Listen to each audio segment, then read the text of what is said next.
episode number 80 of the 3 Counting Out podcast. We have a lot to talk about this week because we are just about, actually a little bit over a month away from college football. Now that I think about it, I think about 5 weeks. And we had a massive week in the world of pro wrestling because we had 4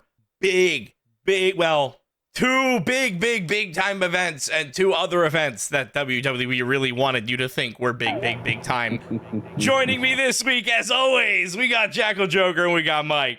Yeah, you were right on the money there. 2 big ones and then 2 that were there. I was in the same locker room smoking up with Tony Storm, MVP, and the Rizzler. Can confirm all those stories are true. Hi, my name's Jackal. To Montevia Porter. It was rather expensive, but that certain type of strain did, in fact, cure all my various psychological disorders. The Tony Schiavone? Go fuck yourself. Go fuck yourself. Oh my god. I'm glad you're now seeing the brilliance of Tony Storm. Oh, yeah. Feed. Yeah. This, I know I've said it in the past, obviously as a joke over the past couple of weeks. Ooh, the J in Jackal stands for AEW.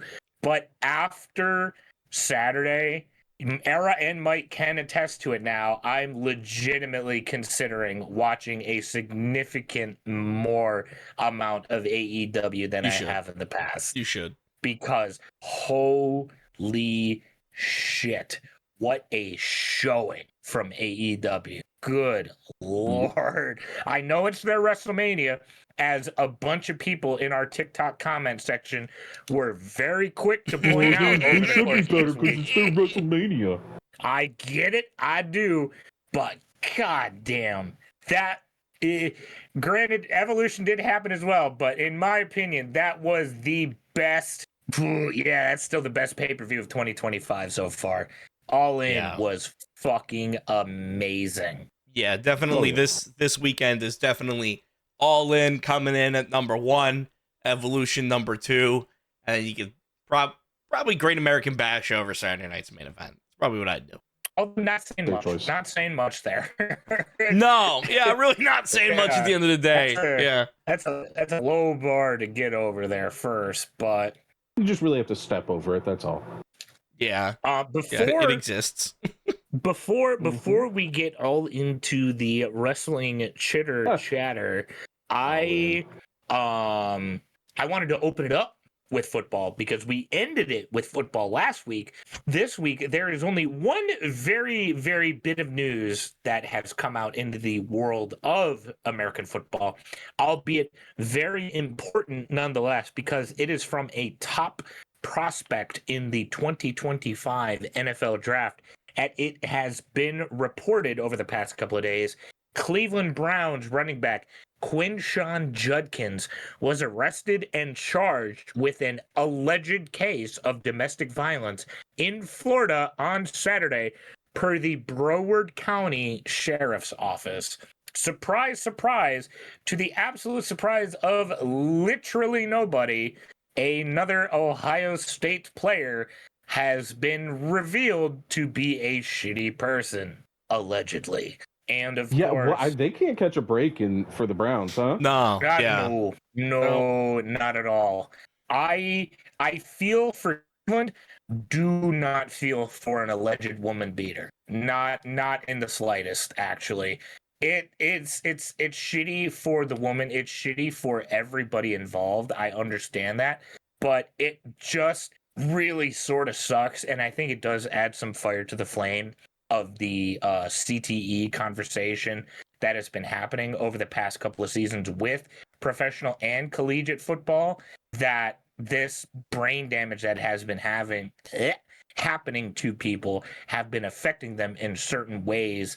I don't know if that's the case in this specific regard, but it definitely doesn't add any less fire to the flame, if you know what I mean. But it's just an all-around bad situation. And of course, this is a Michigan fan talking from a holier-than-thou perspective when it's coming from an Ohio State player nonetheless. I just feel for the woman involved, and I hope that the investigation does its job and everybody who needs to be served justice gets the justice that they deserve in the end.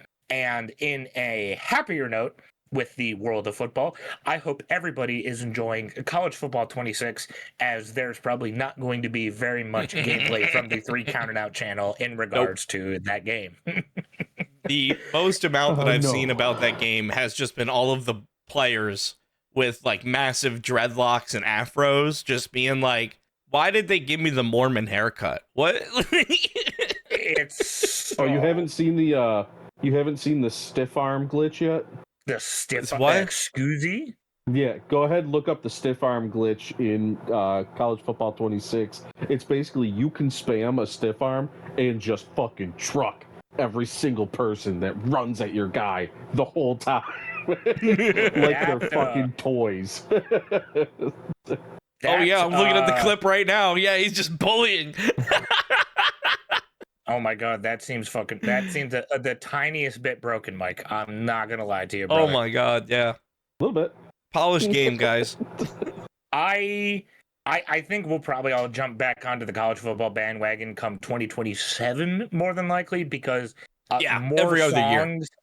More songs and a drone show isn't exactly enough for me to drop another $70 to $100 on the game. I think I'll pass. Apparently, they also added like more said, runouts and shit, but I don't really know if you care about those. Okay, and they included some other schools, but I mean, really, like I said, you can definitely tell that they're gonna probably switch every year. Like, okay, Madden gets the big update this year. All right, college football gets the update this year, and it's just gonna keep on going like that until somebody goes, "Hey, why does this game suck and that one doesn't?" We're like, "Oh shit, they caught on." What's planned for Madden this year then? Is there something like, is there a big game-changing thing? They just kind of overhauled everything to make it a little bit neater. They added a bunch of positions you can do for the career mode. They kind of refined the franchise mode. So it looks like they just did a lot of quality of life updates. Yeah. That they definitely didn't do for this game. It comes out like in August that I'm currently playing.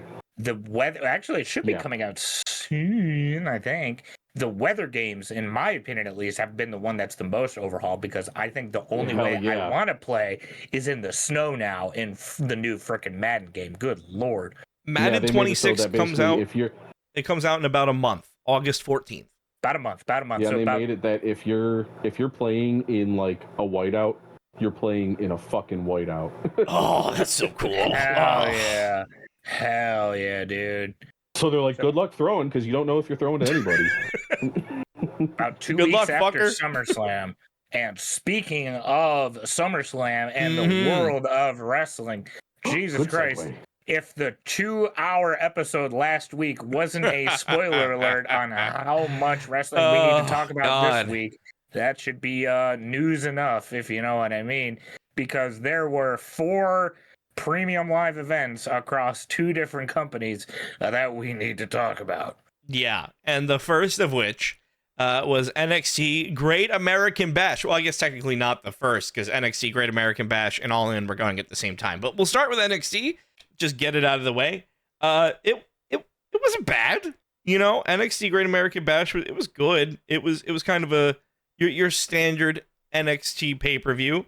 There were some pretty fun, honestly, I think probably one of the most fun matches, and a match that I really didn't think a lot of until I actually saw highlights from it, was Javon Evans going up against Jasper Troy. That was the perfect David versus Goliath match. Yeah. That was one that I didn't know that I needed that match until I saw the highlights of it. I was like, oh god damn. And every single time I see Javon Evans in the ring, I'm like, how does this motherfucker find more things to jump off of? Like, what? He gets so much fucking height. I'm fairly it's certain insane. if he could jump off a person, he would. I bet he's got springs in his boots. He probably will. I think that kid is one good PR public training lesson away from becoming a very, very, very important mainstay on WWE's roster.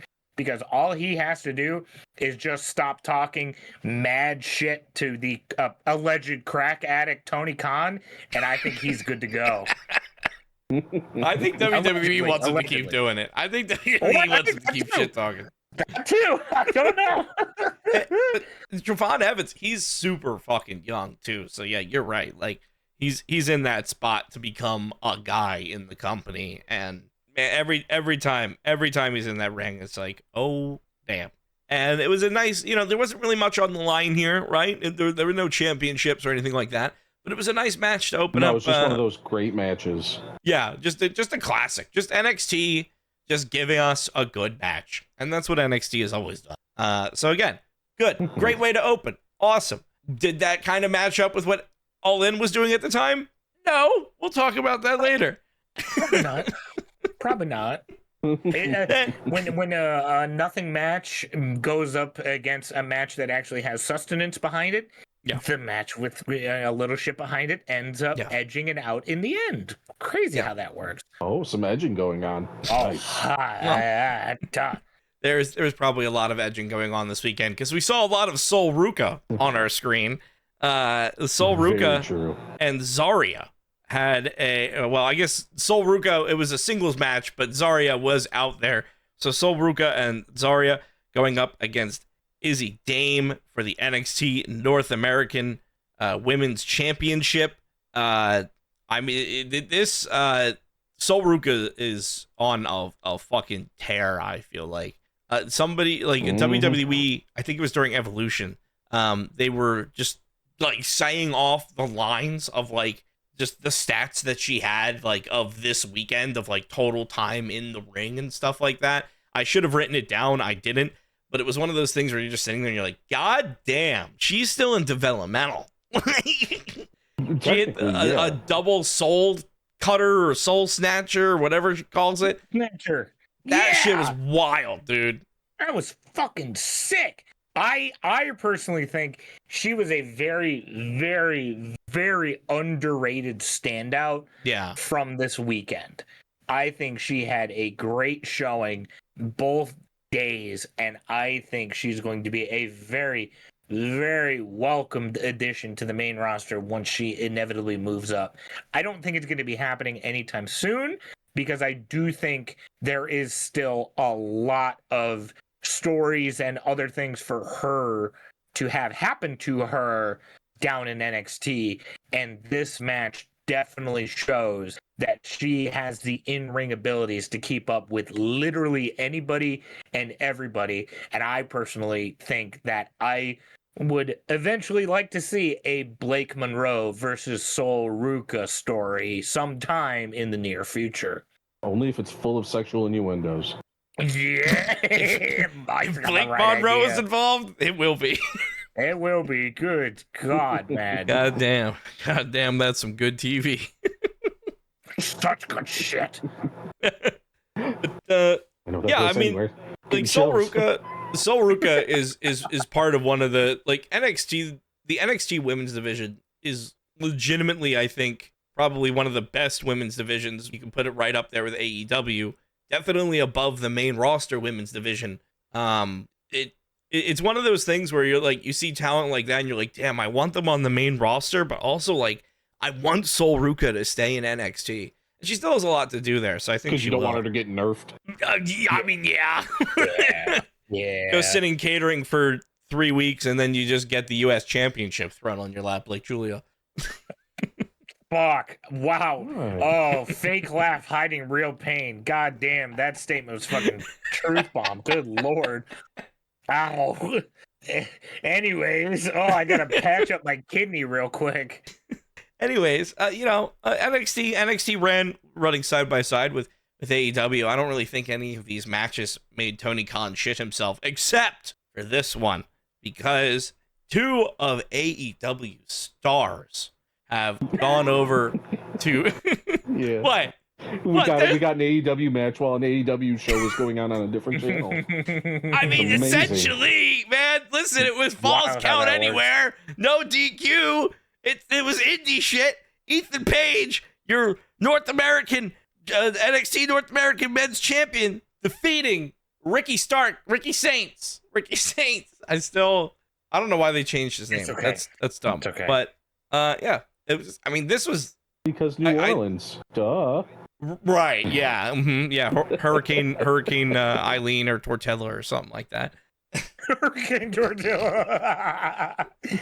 Oh no, Hurricane Tortilla comes to grab the tacos. Fuck.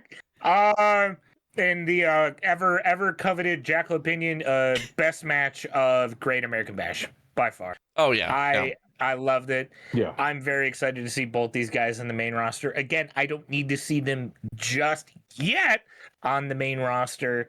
Because like I think this upcoming Mania season would be a good spot for the both of them, but we'll see.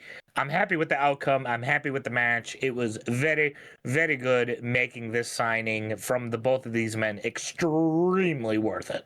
Yeah, and this kind of felt like a nice little not like an end, because Ethan Page and Ricky Saints have gone back and forth for a while, so I don't think this is the end of their rivalry here, but it does feel like a good opportunity to maybe kind of cut it off here and get some new blood into the NXT North Americans Championship scene. So hopefully that's where they're going with it. Then we had say real quick before we move on from that one, I get that these guys are from Evolve or whatever, but those three goofy looking frat boys that Ethan Page walks around with, can we not get them on TV anymore? Because fuck, are they creepy looking? They look like you should be covering your drinks when they walk by. Oh God! Oh, you're right. Oh, I personally thought, in my opinion at least, that Ethan Page didn't exactly need a pseudo stable, if you will. I thought Ethan Page would be good enough to stand on his own. However, I'm not WWE management, and I also don't know who I have to work with right now. So with that knowledge in mind, I mean, I think it makes sense. I'm not going to say it's good, but it does make sense, albeit. I just want to say that all of this Evolve stuff, with like some of the Evolve people being in NXT and some of the NXT people going over to Evolve and all of that, why not just, like, I don't know, add them all under NXT and make another show? That would cost too much money. Is.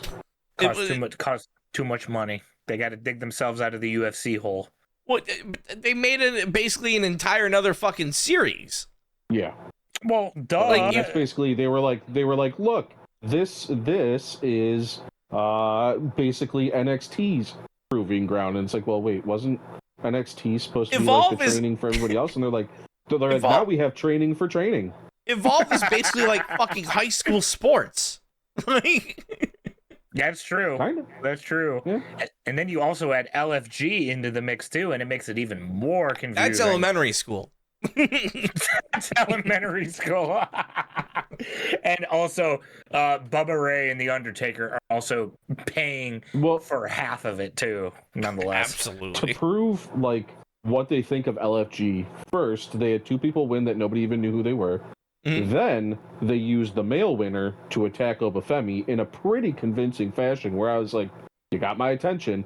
And then they gave up and instead gave him to Javon Evans and had Obafemi face the Asian guy. Mm-hmm. And that brings us into our next match: Obafemi defeating the Asian guy Yoshihiko Inamura, and now I guess transitioning over to Josh Briggs is kind of what they were setting up there. Which, listen, we said it last week. There was no way in hell Yoshiki Inamura was going to beat Obafemi. Not at all. No. Yeah. I'd also like to point out that this did not run against the Texas Death Match like I thought it would. Wasn't even the main event. Was not the main event. But kind of a death match when you look at what happened. My biggest takeaway from this match, because unfortunately this one was a bit of a dud to me, in my opinion. I know they tried to make it good, but it did not really get the job done for me. My biggest takeaway from this one, Obafemi needs to go to the main roster. I know he's one of those NIL guys who were a college athlete before coming over into the world of wrestling. I understand that he's got a lot to learn compared to literally everybody else, but I think I've crossed that threshold. I'm ready for Obafemi on the main roster. I think the only thing they're waiting on right now is where do you put him where you don't ruin something else by building him up, because you have to keep his momentum running. You can't have him go up to the main roster and immediately lose, because he's built basically like Walter, aka Gunther 2.0, right? Just a beast that is going to come in, immediately have gold, and have it the whole time, and there's nothing anybody can do about it. So it's kind of one of those, where do we put him? That's a very good question, Mike, and I have not put that much thought into it, so I cannot answer that question right now. I think maybe one of the... I think you put one of those... Yeah, go ahead, because I think you and I are on the same page. I was just gonna say, I think one of the things that... I think one of the main reasons why Obafemi is still on NXT is because he's wrestled very...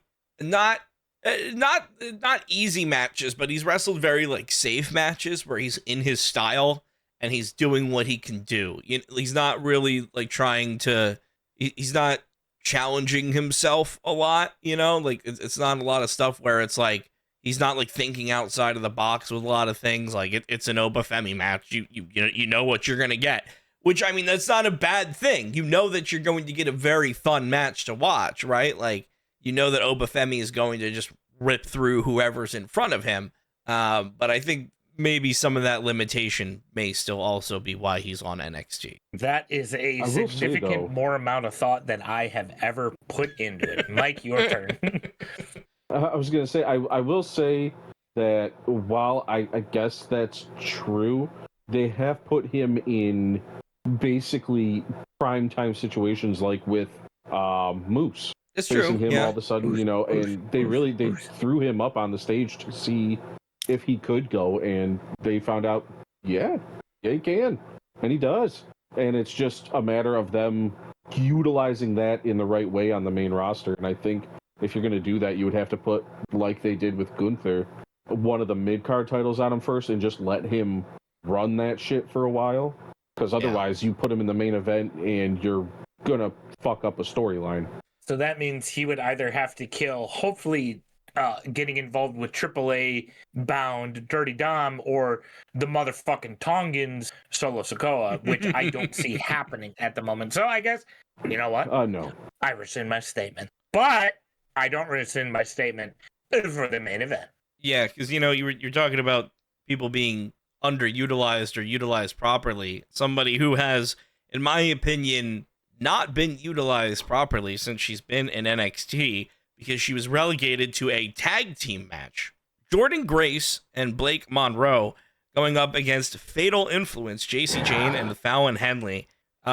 This is where I'm going to start to criticize the weekend as a whole, because we saw a lot of Jordynne Grace, Fallon Henley, JC Jane, Jasmine Nix, and Blake Monroe. We saw them on this show.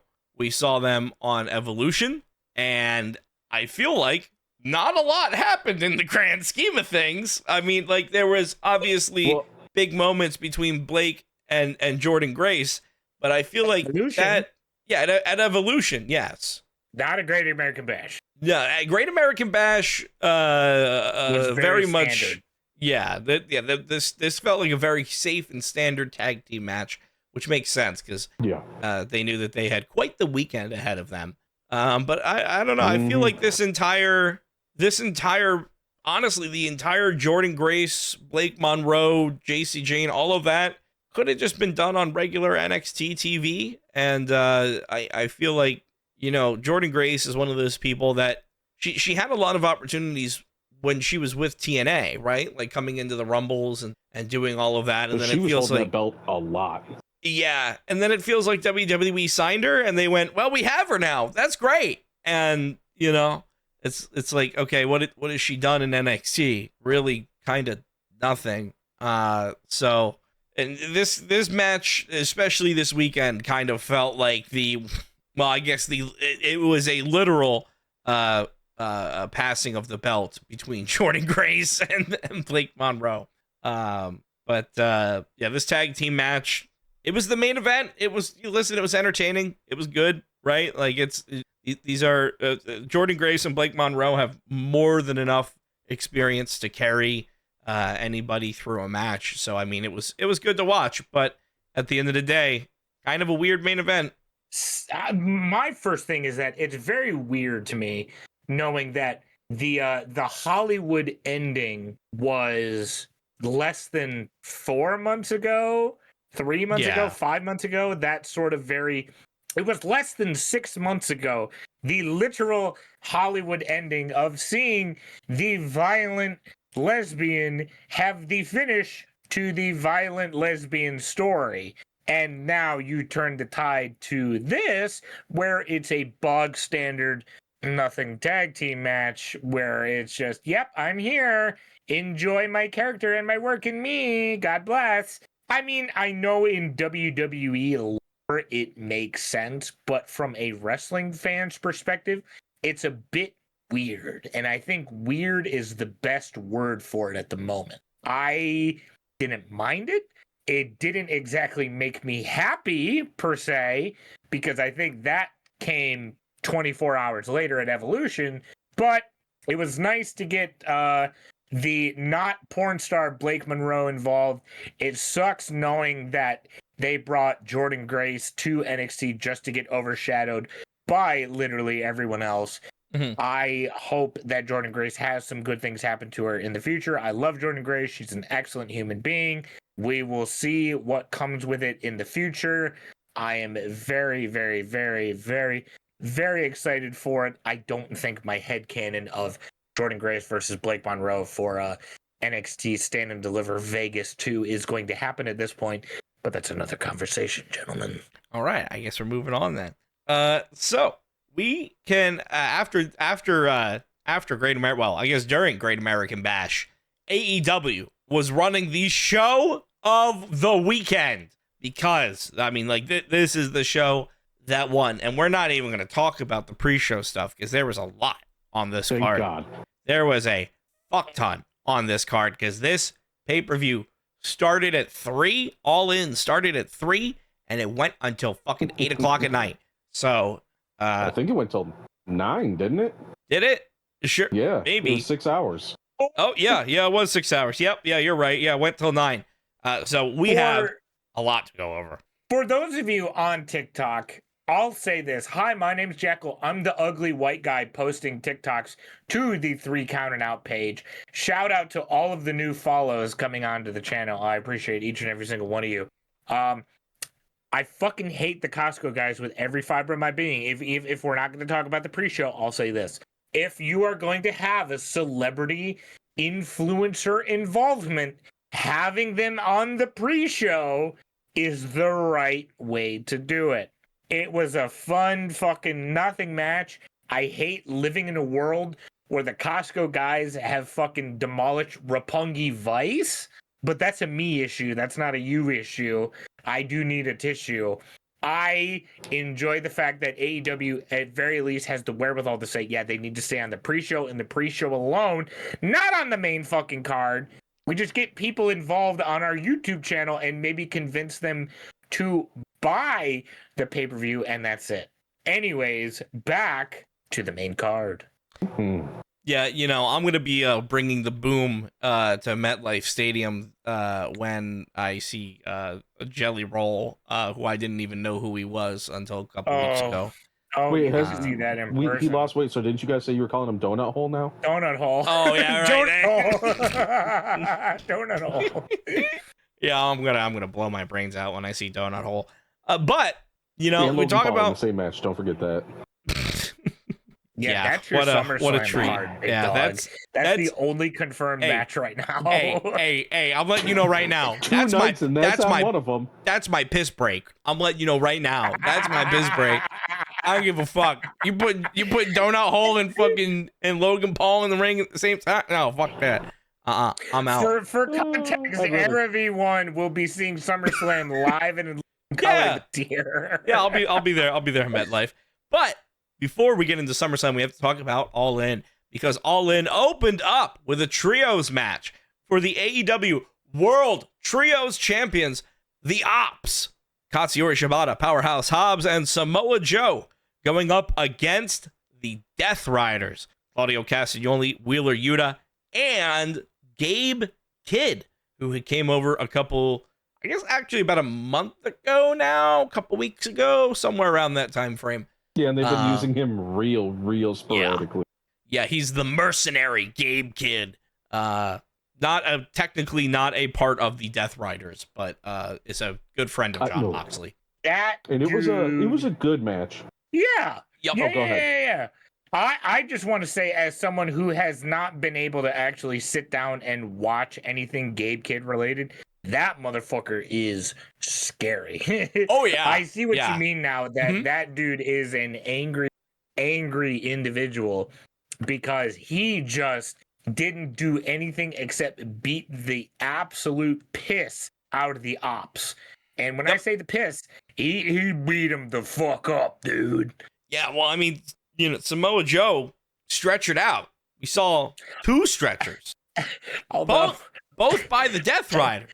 Although I don't want to be that guy. Technically, I know I'm supposed to just suspend my disbelief. Oh yeah, but again, I know where you're going with this. Yeah, I'm tipsy and I can't do that at the moment.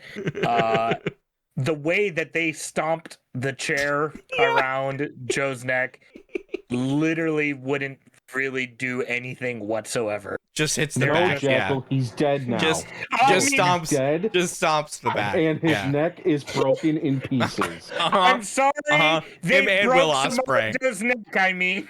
Him and Will Ospreay. Don't forget Will Os. The internet. Spoilers. We're not even at that match yet. Hold on. Because I want to just say, this makes, while we're talking about this makes no fucking sense to me. Because Samoa Joe gets fucking stomped and stretchered out, and everybody goes, oh, it's part of the match, it's a work, blah blah blah blah blah. The same exact spot happens to Will Ospreay not 3 hours later, and people are like, oh my god, Will Ospreay's fucking dead. Oh my god. He's fine. He's fine. It's okay. Fine. No, he's also dead too. R.I.P. Will Ospreay. Will Ospreay gone, but not forgotten. Can I say, if we're gonna just jump to that little fucking bit right now, the zero goddamn reaction that happened from anybody on Hangman's side, including Swerve, like it happened to Ospreay, and they were just like, well, on with the match. Yeah, they were like, ah, shit, Will, sorry, man. You know how it is. Texas death. Sorry about that. But yeah, no, I mean, this was going back to the trios match. This was a great match to open it up. This was. I'm not gonna lie. If I can open a pay-per-view with Samoa Joe, I'm happy. Oh yeah. No, you're doing something good. And AEW continued to deliver, because the next match here was the men's casino gauntlet match for a future AEW World Championship match. Yeah, this one was fun, and I thought that MJF and MVP fucking stole this match, dude. This was it was so good. And MJF got to fight luchadors, which has been his gimmick, and so that came back, and he's with the Hurt Business. I loved MVP yelling at MJF on commentary and telling, like, oh man, that pairing has just been so good. Yeah, they've been doing stuff right with him on that, but like they didn't saturate the ring to the point where you're like, I don't know what's going on. Yeah. Like, you could see every spot that was happening. They were all good ones. And it was just a fun match to watch the whole time. And, like, you knew... most people probably knew that MJF was going to somehow steal it. But with Mark just hitting that picture perfect J driller, and then just the chuck out of the ring, and you're like, sorry, bud, maybe next year.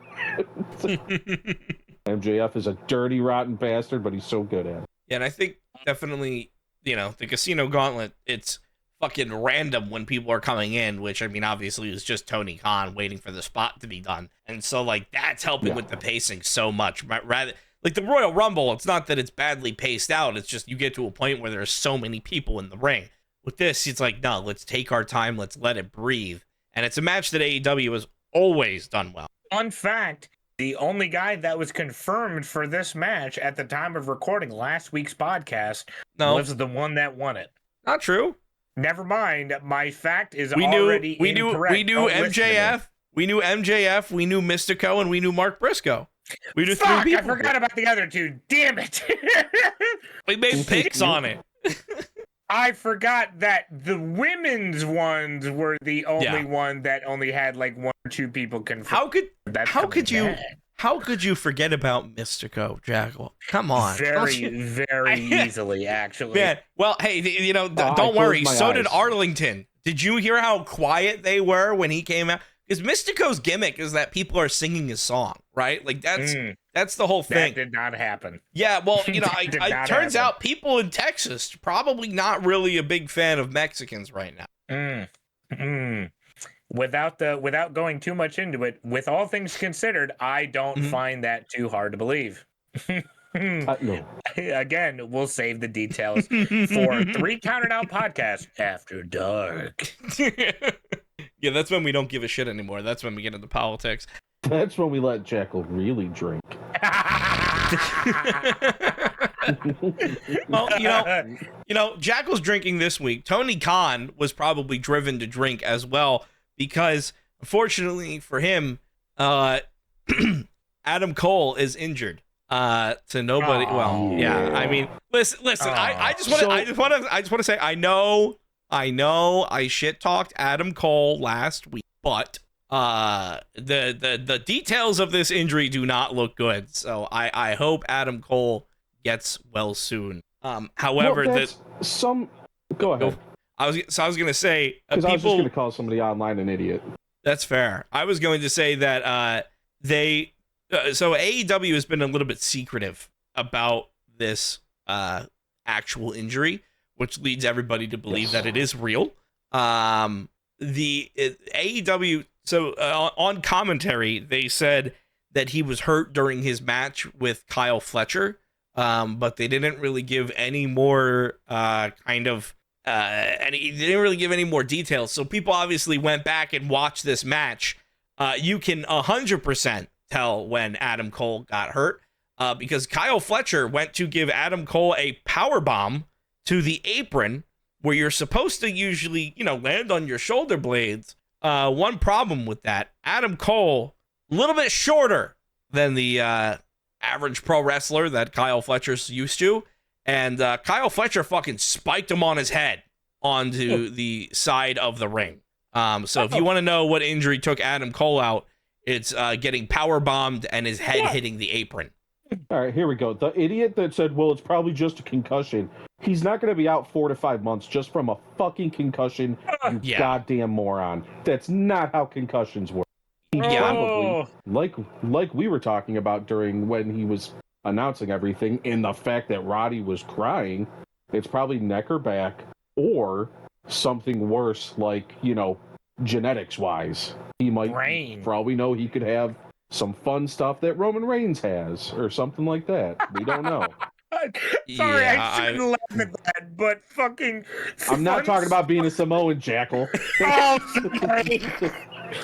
Sorry, you talk about the one cracker being a part of the bloodline. If Adam Cole comes back with the fucking whatever the necklace is, the fucking tribal chief shit. Oompa Loompa. Yeah, and he's got the glove. He's got the glove. He comes out throwing up the ones. Down, sing. You know what? Fuck it. I'll watch it. Listen, I mean, it. Unfortunately for Adam Cole, this is probably the tribal chug. We're laughing.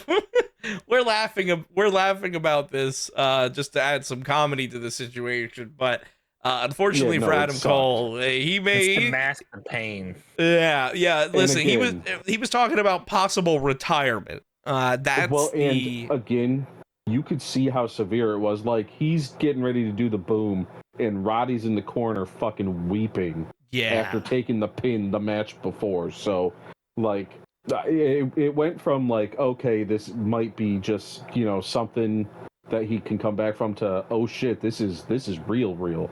It went from oh ha ha ha, did Adam Cole shatter his ankle into a million pieces walking down the stairs again? Oh no, he's not wrestling anymore. Yeah. But yeah, so I mean, nothing's really been confirmed about his future yet. The only thing that we do know is that the injury is apparently so serious that AEW had him vacate his title. Adam Cole was the TNT champion, and so we had a 4-way match for the vacant. I couldn't have predicted the winner of this. No, Holy you shit. never would have. You never would have, because we had a 4-way match for the vacant AEW TNT championship match. We had Daniel Garcia, Kyle Fletcher, Sammy Guevara, and your new AEW TNT champion, Dustin Rhodes, finally capturing his first singles championship in AEW. Fucking Him winning. Father Time Go ahead. himself. Good Lord. Mm-hmm. Yeah, The if there is anybody that if there is anybody that you should have just thrown a title on, it is Dustin Rhodes. Absolutely. This is the easiest pick that Tony Khan ever had to, because Dustin Rhodes has come within fingertips of winning every time. Like, that's always the story that he has in these Very TNT true. title matches, is that he's so close, and he's always like the favorite to win. And like, people just want to see him have a title in AEW, because realistically, this is probably his last run. Like, Dustin Rhodes is, old. Okay, he could still move, he can still go, Yeah. but time's gonna catch up with him at some point. So I think this is a great opportunity to give it to him. And I mean, whoever gets to defeat him gets to defeat a Hall of Famer. They get to defeat a legend. I'm assuming, I know obviously Kyle Fletcher was getting a lot of the push and a new theme, but I mean, Sammy Guevara could turn heel on Dustin Rhodes, and you have so much right there. They're still holding tag belts. Well, They're for the now, Texas that could all Boys ever. change in a week. Well, they still need to probably do one more Yeehaw Cowboy Fuck show or something, and then Yeah, turn on 'em or Cowboy something. Fuck Show. Can we start getting that on the posters? The Yeehaw Cowboy Fuck Show is amazing. We got a Talkie Talk advertised the other week. Can we get the Yeehaw Cowboy Fuck Show advertised? I'd buy that. I'd watch it. I have never been closer to being moved to tears at seeing a almost 60-year-old man start crying on pay-per-view than I have this weekend. I know in the grand scheme of things, Dustin Rhodes winning this thing, but seeing Dustin start crying like that on pay-per-view did something to me. It was extremely Yeah, it was one of those emotional. moments. I was extremely one of those. They were in Texas, knowing that they had a lot of people there that they probably loved, a lot of family, a lot of friends, a lot of fucking everything there to support them, to do literally everything. And knowing that he was able to win one last title in front of them, that was fucking cool. I know TK is probably going to give him I hope at least TK is going to give him some type of reign to enjoy at the very least. But I'm very excited that a wrestler to the stature of Dustin Rhodes is going to be able to put someone over to the point of that, hey man, they beat the guy that was able to reclaim Adam Cole's vacated title. Holy shit. This new up-and-comer is going to be able to take this new mid-card title to a new fucking level. Well, I think it'll probably end up being, Fletcher and his Fletchlights. Okay, I hate it when you say that. I hate it. It does something to my butthole, Mike. I don't like it. Hey, Kyle well, Fletcher that's got a you cool want to new secretly theme. be a Fletchlight. I get it. Ew. But no, I think this was one of those, like in a brief moment, because we always say, AEW doesn't always make the best choices. This was one of those, hey, we're going to go with the fans and what is needed right now after that news. We're going to do something that feels good. And that's why Dustin won. And then, down the road, I'm sure they're going to have Kyle Fletcher be just an outright bastard and drop Dustin Rhodes square on his fucking dome and, send him into the sunset. I think that will be something that'll be good enough to actually get me invested into said story. Because albeit as much as Kyle Fletcher does look like Gojo when he has a full head of hair, I'm very excited to see what that man offers the wrestling business from now into the future. Because goddamn it, that dude is a good ass talent.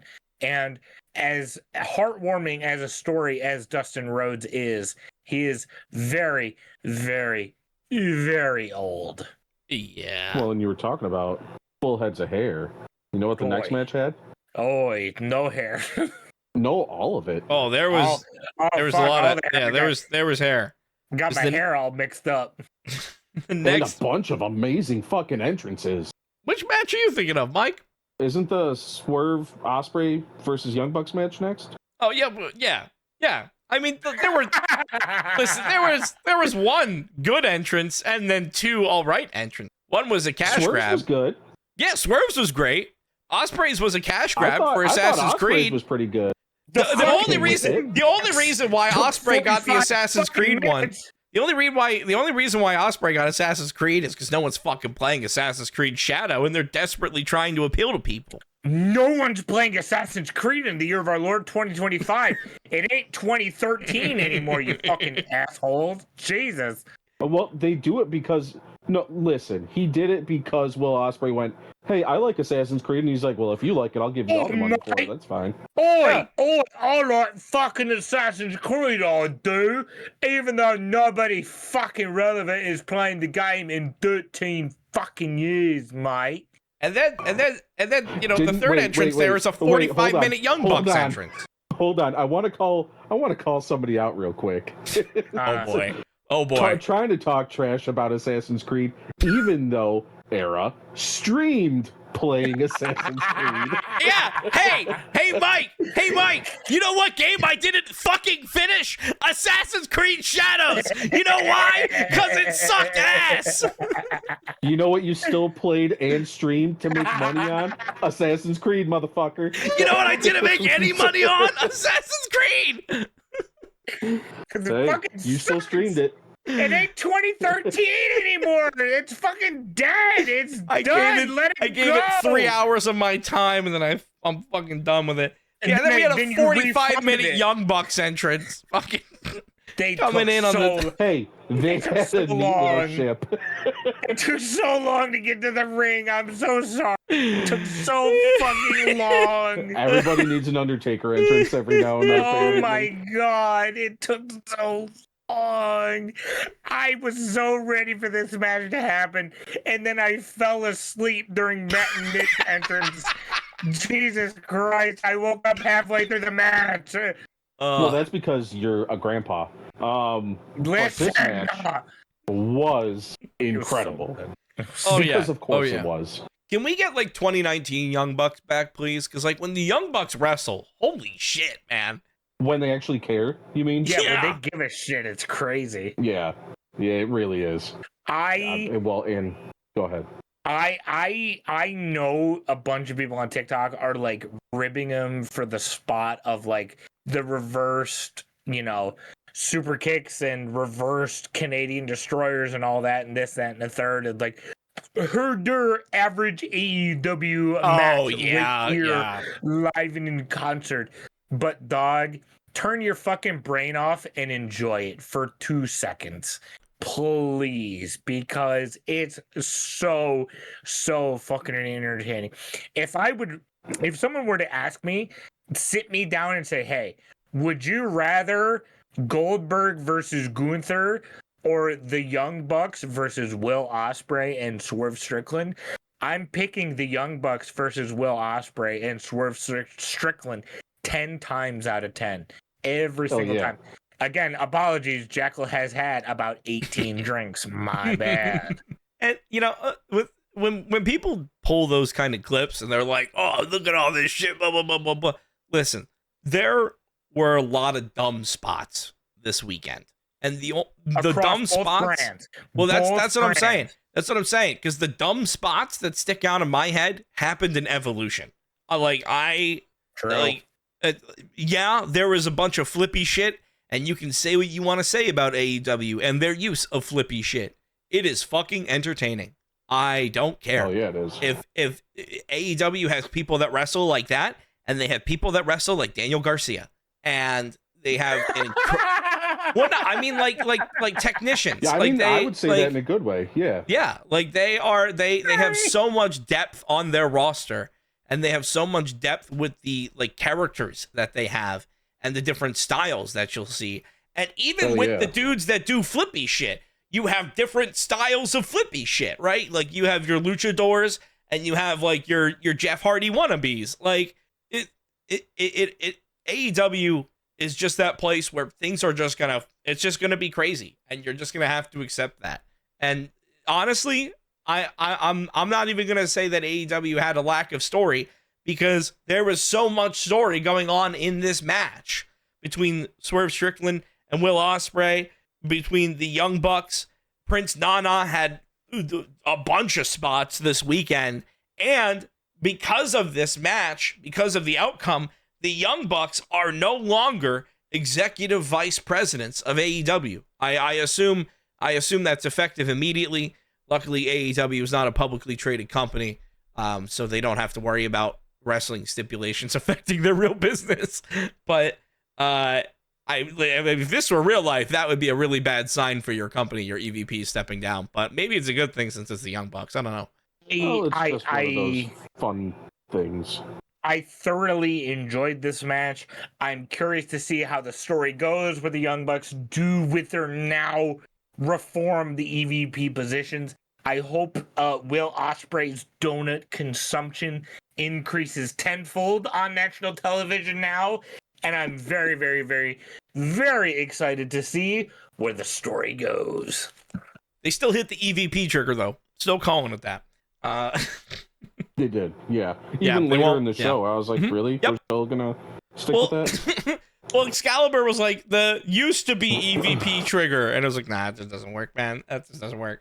But then we had the especially men's... when they yelled EVP trigger. Yeah, they're gonna have to figure that out. Also, I forgot, before we move on, because I think the women's gauntlet, or women's casino gauntlet. Yes. So before we move on to that, I forgot to say during the men's, the mic work for that and the amount of swearing they just let fly. Yeah.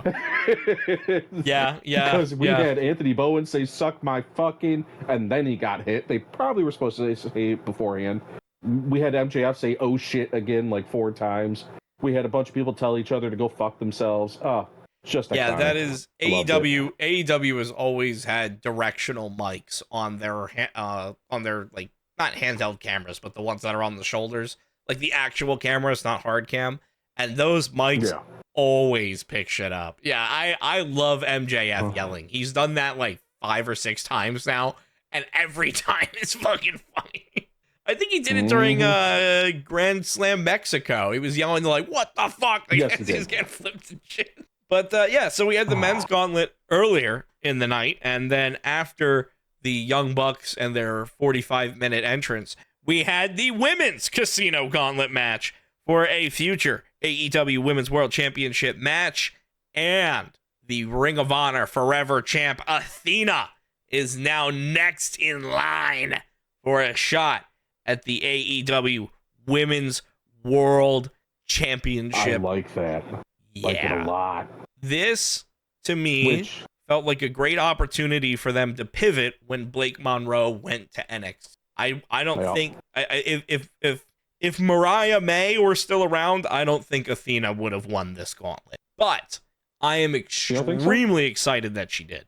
I'm excited in the fact that means, and from what she said in the media, is that she's on the AEW roster full time now, which means more Athena for us, yippee skippy, on TV. But that makes me wonder, because she's almost at 1,000 days, I think, for her reign or something like that, right? I can't remember. I I think can't she's remember what they said her days were, but I can't so remember. it makes me wonder what they're going to do with that belt, because I think if she loses that one, it's a pretty solid sign she's probably going to end up winning against Tony. But who knows? Maybe they'll have her dual wield belts, and then all of a sudden we'll get her versus Mercedes for all the gold. I would like to see dual wielding. I'd like to see 2 belts Athena. And I feel like Athena is definitely somebody who could do that. She's the forever champ for a reason. So it's this is a great spot for her to be in. And I always like when you see people that could be real, like, massive main event stars that have just been, like, relegated to Ring of Honor, and, like, now they're getting their shot again. I always like that, because then you get to see people, like, being like, oh yeah, we actually do like this person, and, like, everyone gets to be like, oh yeah, we do like Athena. That's right, she is good. She does have that cool fucking uppercut where she takes people's heads off. It, like, it's gonna be good to have her on our screen again. Absolutely. I will keep my thoughts sort of short and sweet on this one. I'm very excited to see Athena in AEW's women's title main event scene, but I'm not going to hold my breath until something exciting actually happens, because she is going up against timeless Tony Storm, and I definitely do not want to see Athena's tits get ripped clean off her body. Albeit, I'm very, very excited to see Athena win the women's gauntlet match to be able to go up against timeless Tony Storm here in the near future. But we have a little bit to go until we talk about timeless Tony Storm. However, the next match here was a nice little 3-way tag team match for the AEW World Tag Team Championship. We talked about MJF and MVP earlier. This had Bobby Lashley and Shelton Benjamin, and MVP and MJF did run out later, but, like, they weren't out there for the entire match, going up against Jet Speed Kevin Knight and Speedball Mike Bailey and the Patriarchy Christian Cage and Nick Wayne. And there were some absolute wonderful moments. There were some moments that people have been waiting for a very, very, very long time, because at the end of this match, there was a wonderful concerto from Nick Wayne to Christian Cage. So the Patriarchy is over. And then we had a return of one Adam Copeland, who thought that he was dropping a cold line, when he told Christian Cage to, quote, go find yourself, because Christian had told him to go fuck yourself. So I guess that was Edge trying to be clever. I think, no, unfortunately, I think it was even worse than that. I think that was him trying to give him, like, the good guy line of, like, go home, find who Christian really is, and come back and be him. Like, I think that's what he was trying to imply. So I think it was even worse than what you expected. I think it was a really bad line to be motivational.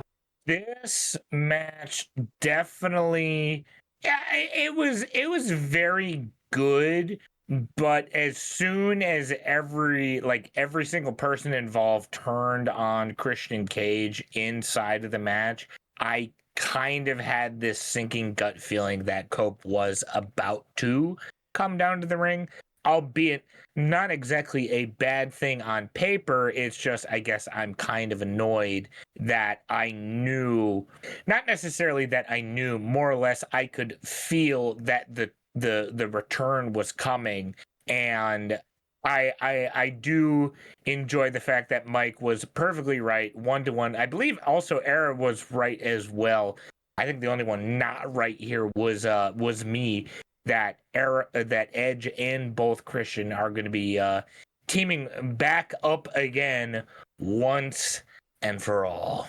Mm-hmm. Yeah, it seems like that's where they're going. My one problem with this is that Nick Wayne, obviously detaching himself from the patriarchy, but still not, I guess, like by himself, because still hanging out with Kip Sabian, who has done Jack and all since about 2019. Well, that's to that point. It makes me wonder if Kip Sabian had some sort of injury or something that he can't wrestle, or if Tony Khan just doesn't fucking like him. Because, like, the dude was involved in fucking everything when AEW first started. Yeah. And then he got injured once, and after that, it was like, well, fuck that dude. Yeah, remember the paper bags? And he's just been, I do. But, I mean, even before that, like, he was just fucking everywhere. And I was like, this guy is going to be, like, one of their champions at some point. He's got to be. He got injured, and then they were just like, all right, fuck that kid. He's gone. Who cares? And it's just, it surprised me, because now that he's back, like, when he came back, I was like, okay, surely they're going to have him involved in stuff now. Nope. Not really. Yeah, no, he's just a side character for somebody else's breakout moment, which, I mean... Well, so is his girlfriend. Kip Sabian is definitely someone who could be in that mentorship role. You know, like, I could see that, right, if he's trying to help Nick Wayne out. But at the same time, I want to see Nick Wayne by himself. I want to see Nick Wayne find Nick Wayne. I don't think Christian needs to find himself. I think Christian Cage is doing some of the best work that Christian Cage has done. I think Nick Wayne needs to go out and find himself. And I don't like when AEW just throws groups together, because, like, Nick Wayne doesn't need to be in a group. You know, he needs to go out, have matches, have stories, talk on a microphone, and learn to be a pro wrestler. Like, and I understand that being in a group kind of gives him that shield, but it also takes those opportunities away. He didn't really talk much in the build leading up to this, which, I mean, obviously that's the story, right? Is that Christian was taking these opportunities. But I mean, it still has a very real impact of, like, Christian's taking the opportunities. It's not Nick Wayne cutting the promo. So I just want to see Nick Wayne by himself. I think at the very least, the biggest thing with all of this is that you just need to see Nick Wayne break out, because Nick Wayne is your future. You know, you're talking about Nick Wayne needing to do this, Nick Wayne needing to do that instead of Christian Cage. Yeah, I would much rather see the late 20s to early 30s do something with his career instead of the man that's pushing closer to 50. Nick Wayne's early 20s. Nick Wayne's 20.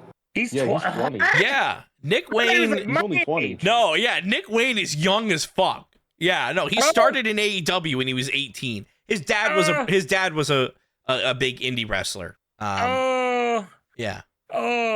I think I just aged about 6 years on this episode right now. Yeah, no, Nick Wayne has been wrestling. He's been wrestling off and on. Like, he was even in the indie before 18 doing shit, and he joined AEW once he hit like 18, 19. He's been in it since. Yeah, and he joined AEW going up against fucking Swerve Strickland. One of the first things he did was get him split the fuck open. Swerve marked him at his own house. Oh, Jesus. Oh, God. Yeah. Well, I went from like a mid-20 something to like now I'm pushing 70. Oh. Well, hey, Jackal, don't worry. You know, age is just a number. And if you think like that, you too can be timeless. Just like the AEW Women's World Champion, as timeless Toni Storm, thank God, defends against Mercedes Moné and keeps away 7-belt Sasha. Thank you so much. And from what I understand, Toni Storm enjoyed that match a lot.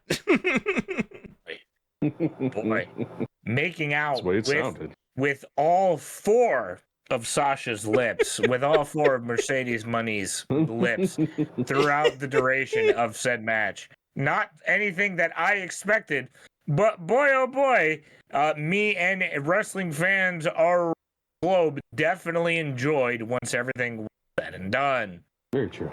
I will say, unfortunately, though, because I was going with statistics, I in my DraftKings pool, I put Mercedes Moné to win because I figured that's what Tony Khan was going to do. And because, which, I mean, thankfully she didn't win, but because she didn't win, it completely fucked up my DraftKings pool, and I got 39 cents. I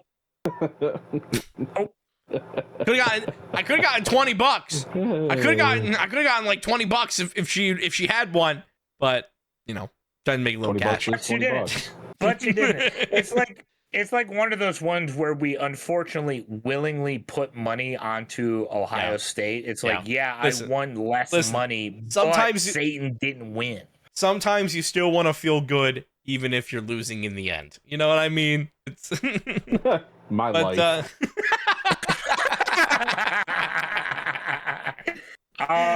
But we got more time with Tony Storm down our avenue or street. I don't know where I'm going with that metaphor. If Rhea Ripley and Io Sky did not happen, this would be women's match of the weekend. Yeah. Oh yeah. 100%. This was a phenomenal match. Yeah, credit where credit's due. Mercedes Moné remembered how to wrestle for one match. It's crazy how that works. That was the fucking part. I mean, I think both of them just absolutely crushed it, right? This was one of those matches where, like you said, you know, you didn't really have any skin in the game. Like, you weren't bothered one way or the other. But when it was done, you were like, man, that was fucking good. Fuck, that was a good fucking wrestling match. Yeah. It was the first main event out of 3, and it 100% laid the groundwork of what the second half of the night was going to be. And I think this match, to me at least, in Jackal's perspective, definitely just sort of proves that Tony Storm can work with fucking anybody. With a broomstick. Your name does not have to be Mariah May to get a good match with Tony Storm. Tony Storm can work with any woman on that roster and get a god tier fucking match out of it. Yeah, and I mean, that was, you know, the first of 3 main events, and that delivered. But we had 2 other main events, so we still have 2 other matches to talk about here, because we had a winner takes all match to unify the AEW Continental Championship and the International Championship. They're combining it into the AEW Unified Championship because names are hard for Tony Khan to come up with. Allegedly, the Continental Championship is gone, but the Continental Classic will still exist. I don't know how that's going to work. But Kazuchika Okada defeated Kenny Omega, and he is your new unified champion. God, that was a violent looking match for just being 2 guys going out that knew each other so fucking well. Holy guacamole. Yeah, a lot of shots to Kenny's core, as you would expect. That's what she said. Hey, yo. That's the thing now, too, is that these 2 dudes are significantly older than they were when they were putting on the New Japan Classics that they were doing. Because, hey, spoiler alert for wrestling fans around the globe, those New Japan matches were happening almost 10 years ago. Shut up. Shut up. Yeah. Stop it. Oh, yeah. Stop it. It's not enjoyable to hear, but that's the truth. And how dare you say those words? thoroughly enjoyed this match. My knees are hurting. With diverticulitis being concerned with this match, Okada winning is unfortunately the right man winning. I very much enjoyed it. A great change of pace after Mercedes Money versus Tony Storm. I fucking love this match that's set up for a phenomenal main event. It's weird how this was the piss break, by the way. I don't know if I'd call this a piss break. We're holding it for a lot of this show. Yeah. Mike's eyes were in fact yellow. Listen, Listen, Because this was a lot of oh, commercial, I gotta go. It was a lot, it was a lot of timing it out. You gotta. It's in between matches. I gotta go real quick. I'll take a picture. I'm good. Yeah, we had one more insane match on this card, as everybody expected. What? A Texas death match, which for the uninformed in AEW, a Texas death match is a last man standing match. Or in the case of this one, when it is Adam Page versus Jon Moxley, it is a last man left breathing match because Hangman, well, true to his name, hung Jon Moxley with a chain. Let's back up a bit because it started fucking bonkers. Well, yeah, I mean, listen, there was a lot in this match. There was a bed of nails. There was Young Bucks. It started with a fork. Yeah, there was yeah, that would have made Abdul the Butcher happy. That was oh, dude, oh, great. I was whenever they just starting, whenever they just get covered in blood in like 3 seconds, and you're like, oh my god, like I know Mox like bleeds quick, but like Jesus Christ, man. That was really quick. He didn't even blade for that one. Hangman no, he forked.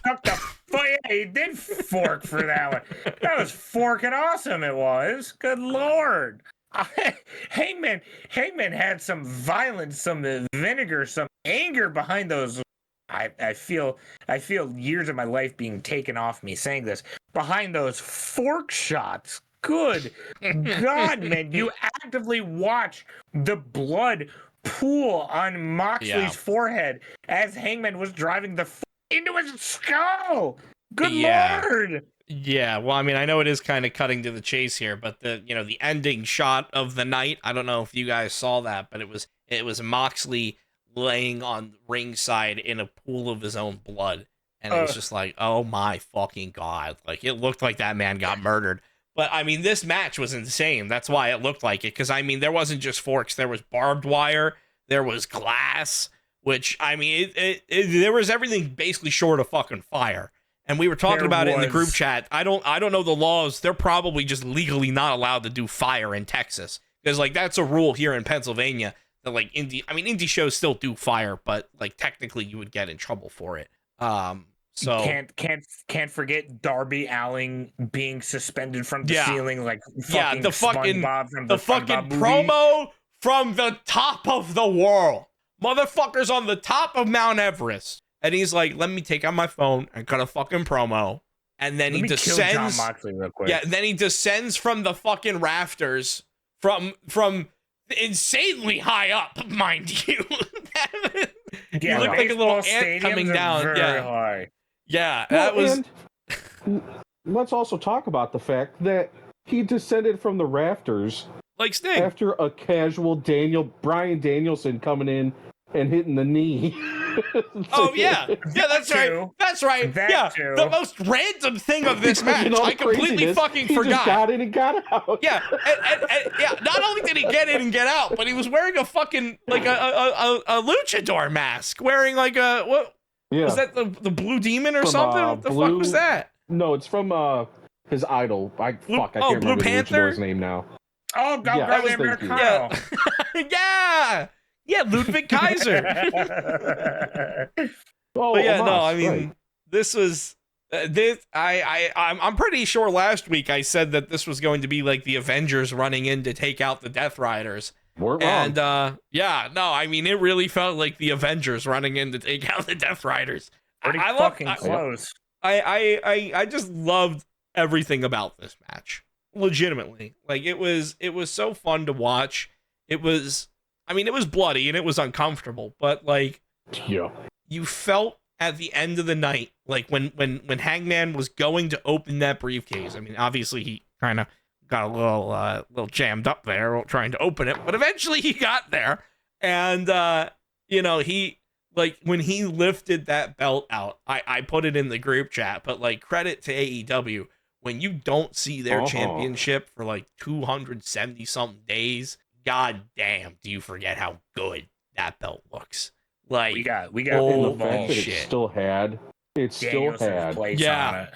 Yeah. It's Yeah, such dude. a good fucking touch. I love legitimately everything about that match.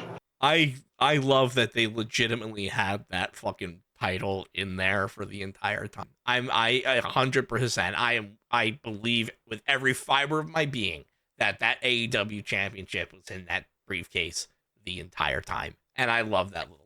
Absolutely. I just know that Moxley 100% deserves his flowers because I know for a fact Oh yeah, I'm not taking a back bump onto a fucking bed of nails. I'm not getting hung. I'm not doing all of the most fucked up, chaotic, cross that one off the list. Then psychotic I'm sorry. shit. I'm not. I mean, I talk the known wrestler Fire Guy Kev. Certainly not Jackal Joker going to be able Fire to Guy take Golf. that bump. That's for sure. Golf guy Kev. Golf guy Kev. Mox definitely deserves a break after that. Yeah. Hangman getting his old theme for tonight. Hangman coming out of the face side for the first time in what, like 2 years? Well, thank you for saying that. The camera work on that alone was beautiful. They had the camera set up on the heel side, and when he came out, they had to do the quick pan over. That was such a, it was a good touch.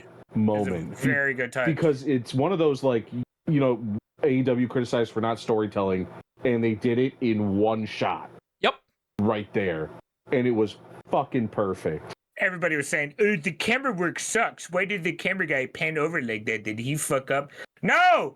That was on purpose. That was fucking intentional, you dumbass. You gotta have them different locker rooms, man. You gotta do it. I mean, luckily, you know, for AEW, like, Hangman has always been a guy who can draw and has always been a guy who has been associated with AEW and has, you know, never really been one to be a failure, right? Like, this is great for AEW. This is exactly what you've needed after having a champion that, I mean, Jon Moxley had matches, right? Like, he did stuff. But I mean, at the same time, his whole bit was that he wasn't letting the world see the title. And now you have your foundational baby face coming back to the light and holding the title and looking damn good while doing it. So, I mean, this is going to be, we're in for some good few months of AEW. Some amazing pay-per-views are about to come out of them. And WWE had some moments as well after All In, because Saturday night's main event and then Sunday night Evolution 2. Saturday night's main event coming to you from it was they were all right, okay? Like both. No, I said Evolution 2 was good, not Saturday night. Saturday night I made the woof noise. Yeah, Evolution 2 was good. Saturday night's main event, it was TV. It was TV. But coming to you from Atlanta, Georgia. Now, one of the main things that I think didn't really help Saturday night's main event was Jelly Roll. Yeah, I mean, at the time that AEW was putting on a Texas death match in a WWE ring, you would have seen Randy Orton and Jelly Roll defeat Drew McIntyre and Logan. I don't know which dipshit thought this one up, but that is now leading, as we talked about earlier, into a tag team match between them at SummerSlam. I will be getting my beer during this match. I will be taking a piss during this match. I'm already telling you during SummerSlam, I'm checked out of this fucking donut hole bullshit. I'm good. Well, and like I said, the Jelly Roll has shown that he can do a very convincing looking, someone has clearly jumped chokeslam. Someone has clearly jumped. But the fact that it's going to be Randy Orton, like, setting somebody up 47 times so that he can hit that one chokeslam. Yeah. Oh. Yeah, it's going to be a long match. I know they're hurting for money, but holy fuck. Yep. I hate it. I hate it so bad. Yep. Yeah, it's gonna be a painful watch. That's the only way I know how to describe that. And it's we do need to keep the same energy that we've kept with the Costco guys throughout the entirety of them being involved in AEW. because this is going to fucking suck. We already know what this match is going to be. It's going to be Jelly Roll starting it off, doing a couple of basic bitch wrestling moves, tagging Orton in to do a majority of the work. It's going to be an RKO, and then whoever he hits the RKO on is going to sell up into a Jelly Roll chokeslam. Because, as we've seen with Donut Hole's appearances throughout the course of his time on WWE programming, that motherfucker loves a chokeslam, just like Burt Ketchup Packet, and it fucking sucks. I'm not a pro wrestler, but I have trained a little bit. The chokeslam is about the easiest thing to do and not know what the fuck you're doing, because you literally go, just raise your arm and the other guy will jump for you. It's all on the dude taking the bump. It's all on him. Like, unless you're Kane or Undertaker, where they were physically lifting your ass up because they're 7 feet tall. Donut Hole is along for the ride. But that match opened up, and I think that the first and second match, these should have swapped places, because the second match, which should have opened up, was a singles match for the United States Championship. Solo Sikoa and his MFTs, JC Mateo, Tala Tonga, and Tonga Loa, defeating my fucking Jimmy Tongans. Uso. Yeah, my fucking Tongans. Yeah. I know that the trademark is My Family Tree. They are my fucking Tongans. That is awesome. I love that.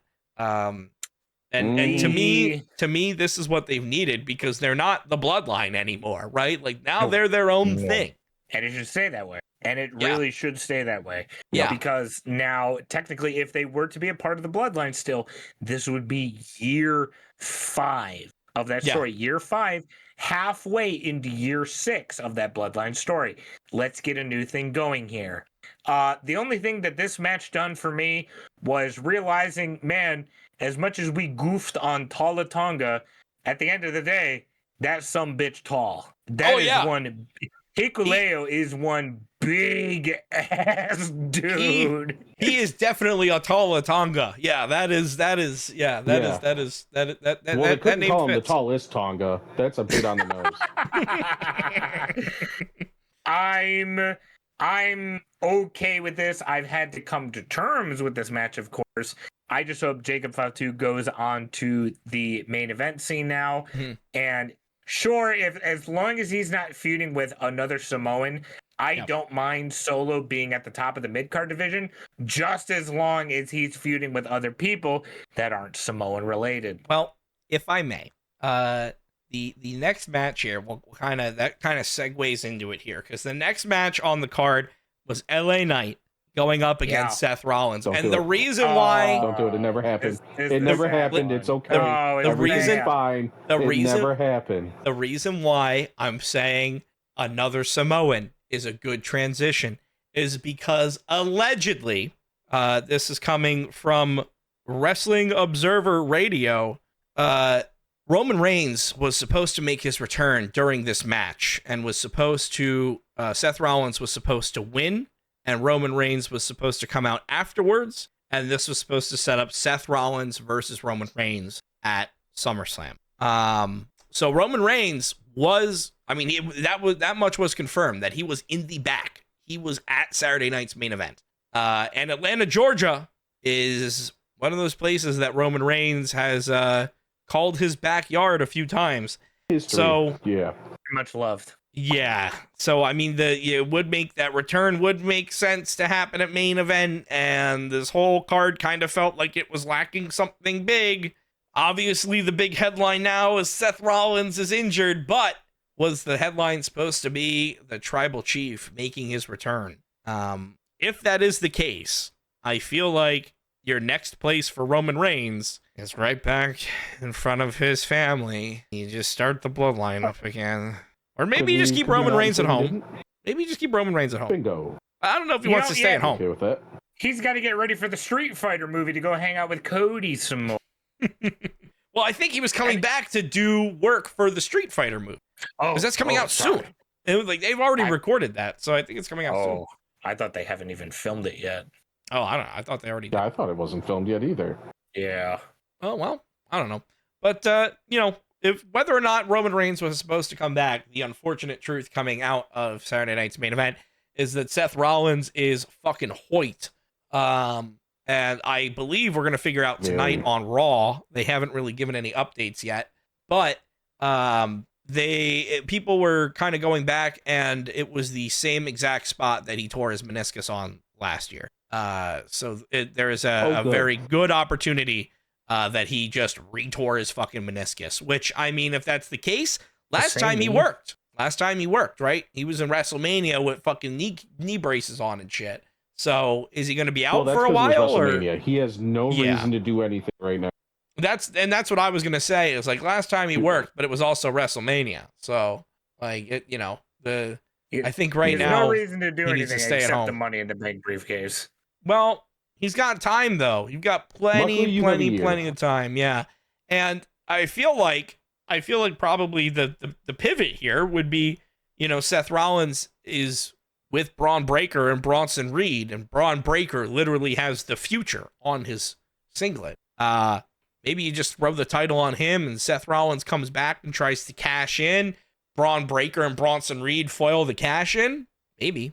Or maybe you just sit them in catering until Seth Rollins is healthy again. Maybe Seth Rollins just needs to talk, right?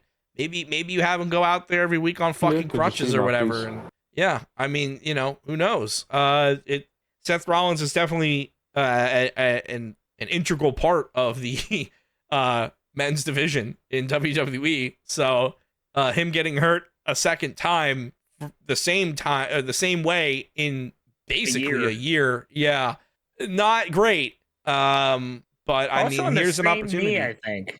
Yeah, no, like literally the exact same moonsault spot, land on your feet, the exact same spot, the exact same knee, clutched the knee the exact same way. Like, and I mean, they stopped the match. That it was supposed to be Seth Rollins winning. That much was confirmed. That they stopped this match, and that was a BFT, and we're out of here. Which, I mean, makes sense. But I mean, much like Adam Cole, this sounds like it's a very real injury. LA Knight looked pissed. Yeah. LA Knight has unfortunately been one that's been on the losing end of a lot of cool opportunities. Not out of his own, trying, right? Like, I mean, he was in a feud with Bray Wyatt, and unfortunately that ended the way that it did, and he kind of didn't really do a lot, and then and then he fought the Bloodline for a year and a half, and Triple H, good things come to those that wait. Against Roman Reigns. Yeah, and good things come to those that wait, but good things really have not have gone to LA Knight. So maybe you pivot into him. It's good. Yeah. With Cody also having to step away to go film the Street Fighter movie with Roman, legitimately, I don't hate LA Knight being your top babyface while these two guys are gone. It kind of works. Like, Roman's going to be gone. Cody's going to be gone too. The roles that they got casted as in this new movie are big, important roles. They ain't fucking side characters. Like, they're going to be major speaking roles in this movie. Yeah. So therefore, that means they're going to have a lot of days on set. I think LA Knight right now is a good guy to have as your top babyface in the company. And I think a lot of fans will be behind it. Just saying. He could win that gauntlet match that's going to be happening right now tonight. Yeah, and I mean, I feel like, you have a lot of open babyface spots because the Gunther reestablished himself as an actual heel that you should be taking seriously after he chopped the shit out of Goldberg for 15 minutes. But I think it's unfortunate that Seth Rollins got injured because like this felt like the start of a brand new story. But it is what it is, right? Like, I mean, he was in the ring. It was, obviously like a freak accident type thing. It's, it is what it is, but, hopefully he's not out for long. They haven't really put out any information about his injury, so we don't really know. It's all kind of speculation at this point, but, hopefully he's back. Hopefully he's not out for a while because that would derail a lot of creative. Well, Yeah. that was kind of it, not to give a bad person any credit, but that was kind of Vince. I remember him always saying, that's the downside of the wrestling business. We have our main story plans, Yeah. but we also always have to have like 14 contingencies because you never know when something's going to happen. Yeah. So if they're still doing that, I mean, there should already be some sort of storylines in place that don't suck. Granted, it's TKO running the show now, so who knows? We might have, Donut Hole holding a belt randomly or something. Who knows? Well, And everyone thought the story was going to go a certain type of way after the main event of Saturday night's main event with Seth Rollins cashing in on possibly, maybe, the world may never know, the new world heavyweight champion Goldberg beating Gunther. But since Rollins did get injured, everybody was assuming that the audible was called to have Goldberg be choked out in the middle of the ring by Gunther to close out Saturday night's main event. yeah, and that, I mean, honestly, Goldberg getting choked out felt like the only real option to me. Yeah. Listen, Yeah. Goldberg has So had two things from a that. very long career, but there's a reason why he had very short matches. So this match went 15 minutes. It may have been the longest match of his career. Well, and he actually got Gunther up for a jackhammer. Surprised He the got hell out of me. one. He got I one. was very blown away by that. Bruno, singular. But also, because WWE and TKO apparently fucking suck at planning now, his speech got cut off. Yeah. Oh yeah. His fucking retirement speech where he was thanking everybody. They were like, fuck it, go to black. Listen, Yeah, his speech got cut off because they put so much wrestling on our screens this weekend. They were trying to shove it all in there because we have one more event to talk about, and that is Evolution 2, the WWE event WWE's of the best weekend. pay-per-view of the weekend. Yeah. And By it started far. off with a fucking banger, kind of carrying us God, through that match from was good. WrestleMania, opening up with a triple threat for the WWE Women's Intercontinental Championship.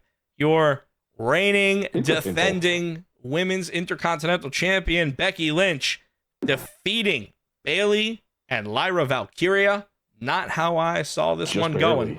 Yeah, just barely, though. That's the thing. Not how I saw it going, but that was definitely Becky Lynch winning by just enough. She did the dirty way to win, but it was the smart way. So Well, she's the heel. can't It's be just upset enough. about it. That's all you need. Exactly. And it sets up for something else down the road towards SummerSlam. Who knows? Maybe somebody else will be up there, but probably not. But it was a damn good match, so I was okay with it. That's my thought process too. Since I know we're getting long in the tooth here again, I'll keep it kind of short and sweet. Phenomenal match. It does fall into the Triple H having a fetish for big moments happening at the Big Four. I think Lyra's moment is more than likely going to happen at SummerSlam, so it does make sense that Becky won here. Great match. Excited to see what the match is in a couple weeks in New Jersey. I'll be in Lyra Valkyria's corner in that match. I love Lyra Valkyria. Yeah. And then, we kind of talked everybody about... was talking about how her... Go ahead. No, go for it. Get your thoughts out. I was going to say, everybody talked about how, her Intercontinental reign wasn't that great. I thought it was great, and now we get to see even more character from her. I think she's doing fantastic character work now. Yeah, I think she found herself during that championship run, and I feel like... Hell yeah. I feel like, people are saying, well, not a lot happened. Well, it's no, a lot did. It happened for Lyra Valkyria. You just have to, look at the story aspect of it. They made another woman that, they can put stuff on in the ring and have her go. Yeah, another workhorse. And, the WWE's found themselves a lot of workhorse women because we saw them earlier at Great American Bash. We see them again at Evolution 2. Your NXT Women's Champion, JC Jane, along with Fallon Henley and Jasmine Nix, defeating Jordynne Grace with Blake Monroe I'll keep it quick and simple because we already kind of talked about this. Obviously, we saw Blake Monroe cracking Jordan Grace in the back. It was, in my opinion, that was the literal passing of the torch between Jordan Grace and Blake Monroe on NXT, which it sounds weird because Jordan Grace hasn't done shit. Jordan Grace crashed out online. Yeah, well, yeah. I mean, now we're getting Angry Jordan, but we should have seen Angry Jordan already. She was going for a fucking NXT Women's World Championship, the main women's title, and now we get Angry Jordan Grace again. Jordan Grace has continued to just be shafted at NXT, and I want Jordan Grace to do good things. I wanted Jordan Grace to win this match, but I guess JC Jane gets to keep it, so that way she can be the transitional champ for Blake. Well, I thought full in a way that she was gonna beat JC Jane, and we were gonna get Jordan versus Blake down the road with the turn coming later on when she has the belt. And instead, nope, jumped the shark on that one. And we're gonna do it immediately. Did it early, and that part. I think they did it for the shock value of like, haha, didn't see that coming, did you fuckers? Even though probably most people did because it's Blake Monroe and that's what she does to people. But she's a heel. Yeah, I'm assuming now JC loses to Blake, and that's really the only thing that makes sense, unless they do another random fucking title change that they seem to like to do now. Maybe. I do think, though, that you're right. They were probably just looking for the exciting moment because the match after this was an outcome that we've seen for a very long time because it was a fatal four-way tag team match for the WWE Women's Tag Team Championships, and the Judgment Day won. Surprise, surprise. What? But who could have seen that coming? This match was also the official reunion of the Kabuki Warriors. So we got Asuka and Kairi Sane actually doing something again. True. Cool. That was cool. I enjoyed seeing those two work again. The fucking surprise Charlotte babyface turn definitely caught my ass off guard. Yeah, that's interesting. The NXT girls looked great. The Kabuki Warriors looked good. It was nice seeing them back in action again. Definitely the surprise of the night was watching Raquel look like an absolute dominant badass powerhouse by the end of the match. Albeit a very, very, very pleasant surprise nonetheless, because I didn't expect that coming. Good job, WWE. Yeah, this No, go ahead. I forgot about the delay. You go ahead. I was gonna say. I think this pairing of Raquel and Roxanne is gonna do well. Obviously the Judgment Day has held these tag team titles many times, and that we're gonna criticize WWE for that, right? Like, I mean, I'm not interested in them holding these titles, but I am interested in this pairing because it's like you got the two different archetypes of like your giant badass powerhouse, and then like your cruiserweight technician. Like this is like a classic tag team, like it's a classic composition.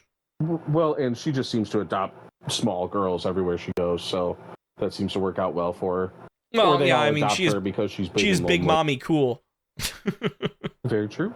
And I think the it's weird that it's working, but I think pairing Charlotte with Alexa is gonna be the thing that makes Charlotte enjoyable to watch again.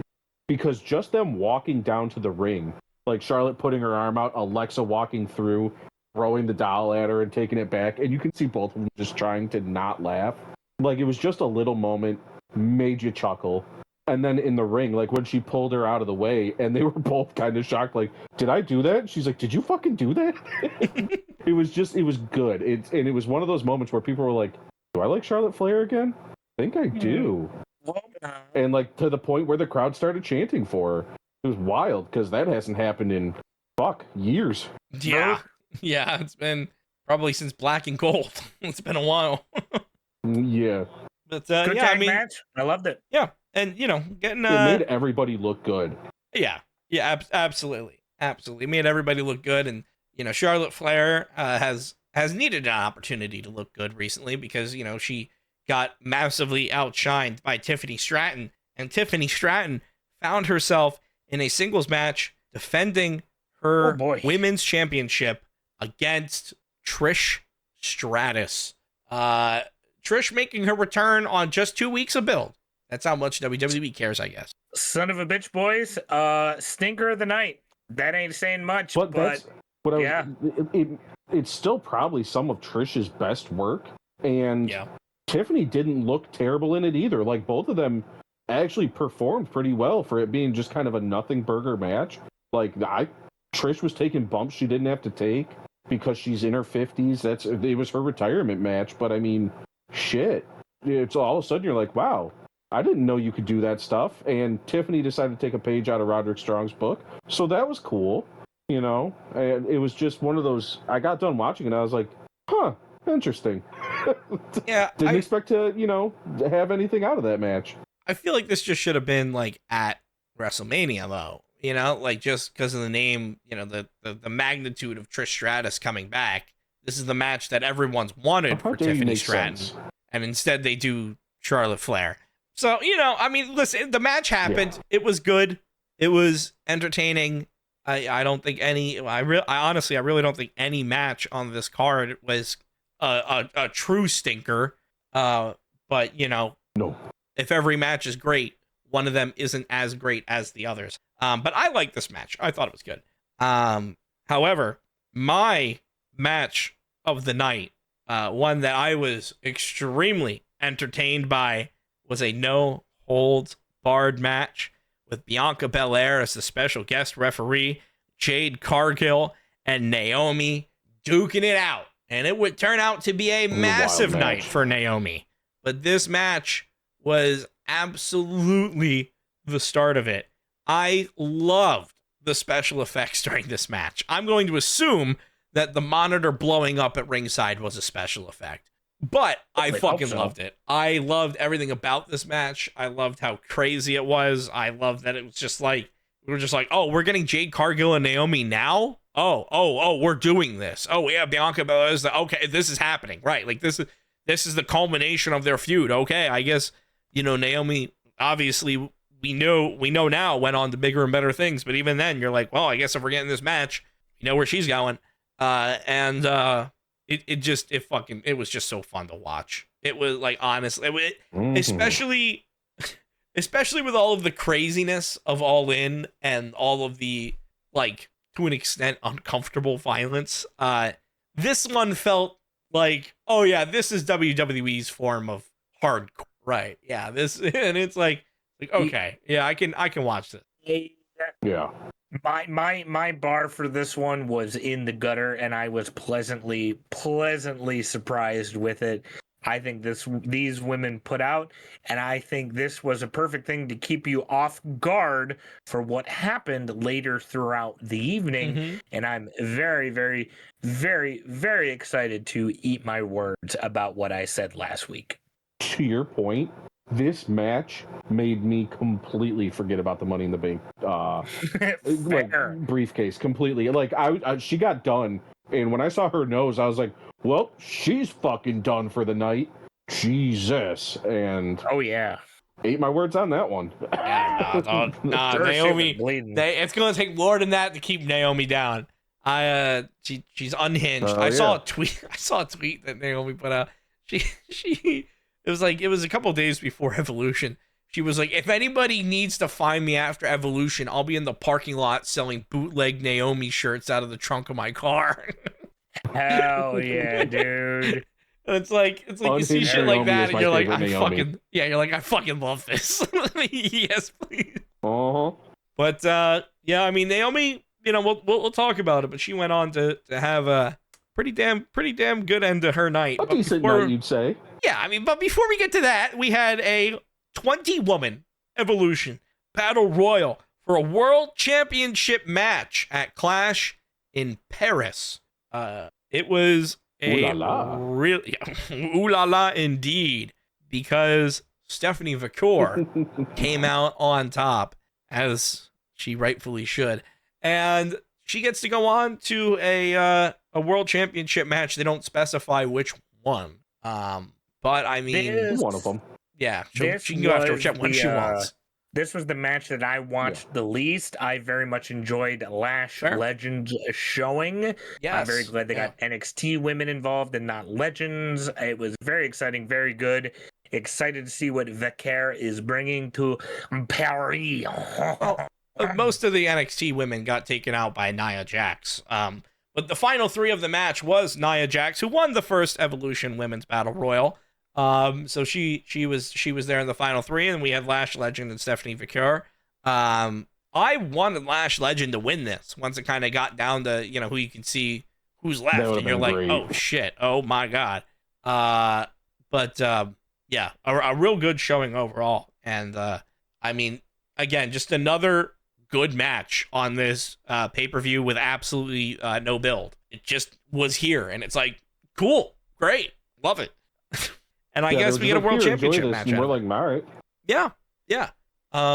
Speaking of world championship matches, the main event for Evolution 2, Io Sky defending the women's world championship against Rhea Ripley, but it wasn't that simple. It wasn't that straightforward, because as these two women beat the ever-loving shit out of each other, Naomi was sitting in the back watching the monitor, saw the opportunity, and cashed in her Money in the Bank briefcase. Teacher question. Was the match a no DQ the whole fucking time? No. Jessica Carr took a bump at one point and went down for like 20 minutes. But then when Naomi came out, they said this match is a no DQ match, so anything goes. And I was like, because she cashed in, making it a triple threat. And triple threats are no DQ. Made it no rules? Yes. Triple threats are no DQ. Yeah. As soon as he said that, I was just like, Yeah, I mean, all right. I mean, listen. Why do we have to do a ref bump every fucking main event now? Why does it always have to be like, I'm waiting for the day when they're just gonna turn and fucking clock the ref in the face, just point blank, and then just go grab a chair. Like, it seems like the WWE referees. The Attitude Era, they can't do that anymore. Well, that seems like the WWE referees better be getting hazard pay. Yeah. Jessica Carr was Charles down Robinson for like 15 minutes. Smoked. Charles Robinson apparently broke a fucking rib. That doesn't surprise me. That's seen as a big boy. It makes sense. Yeah. So, I hope these refs are getting hazard pay.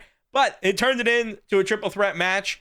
And, spoiler alert, the one that wasn't already 20 minutes into a championship match, and the one that had the Money in the Bank briefcase in their hands, was able to smack everybody in the head with it, hit a split-legged moonsault, and finally win the Women's World Championship. And Naomi is your new Women's World Champion, finally. Which means that the Women's Money in the Bank briefcase is still a 100% guarantee on the cash-in. The way it fucking should be. It should stay that way. Absolutely.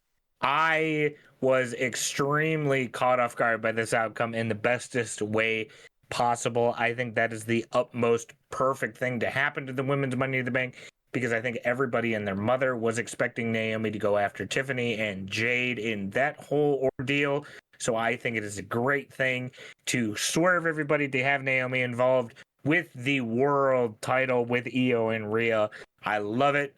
Naomi looked like a badass with her nose all bandaged up like that. And I think it is very fresh to add to that feud, because Naomi has not feuded with the likes of Io with Rhea. And I think that will keep the women's world title looking kind of sexy throughout the sort of dead season after SummerSlam going into next year's Mania season. Like this. Mm-hmm. Sorry, they had a whole segment on Raw of Braun Breaker just staring at the screen. I could tell you what happened, because breaking news: Seth Rollins is out, and Paul Heyman said that he has until next year to cash in, so they're going to take their good old time with that. And in the meantime, the focus of the main story on Raw shifts to Braun Breaker, who tonight will find himself in a gauntlet match going to Gauntlet. SummerSlam. Yes, yeah. So it looks like Braun Breaker is going to rip and tear through the Raw roster tonight. Oh boy, Kinky. it's gonna be good. It's gonna be damn good. But Sick. that brings us We'll to be the end of able to do it. Evolution. He's feeding a horse an apple. Yeah. Yeah. That brings us to the end. There we go. We've done another 2-hour power hour. Oh, yeah, that's what kind of fucking happens when you got 4 Yeah. pay-per-views to Yeah, talk about, WWE, can we not do this anymore? Can we Good not, Lord. please? If you want to counter program 3 AEW, pay-per-views that's in one fine. weekend. Yeah, that's fine if you want to counter program. Don't do fucking 4 goddamn pay-per-views. Although- I'm going insane. Maybe it's just me. If you're going to try and counter program somebody, maybe put out good programs, Well, not I mean, Saturday night main event bullshit. Because oh boy, yeah. No, I mean I would rather AEW. watch paint dry than watch that pile of garbage. Yeah, AEW definitely won this weekend. Speaking of wanting to watch paint dry over that pile of garbage, I'm not paint, but if you want to watch more of me, you can find me over at twitch.tv/EraV1, youtube.com/EraV1music. And if you enjoyed us, which I mean, if you've listened this far, you definitely have, please hit that like button, hit that subscribe button, hit the follow and leave a rating and comments and all of that. We'll read them off on air. We talked this week about a bunch of fucking hate comments that we got about being AEW marks or WWE marks. I guess we're bots for both of them. Yeah. Like and subscribe. Do the We're things. actually all just AI. Don't worry, I'll continue to make content to piss off the entirety of the internet wrestling community, apparently, as getting It's what we're good interaction at. onto our social media For You pages. I will continue to do it nonetheless. I'm gonna jump onto some of those too. Don't worry. You won't be alone. I'll get yelled at.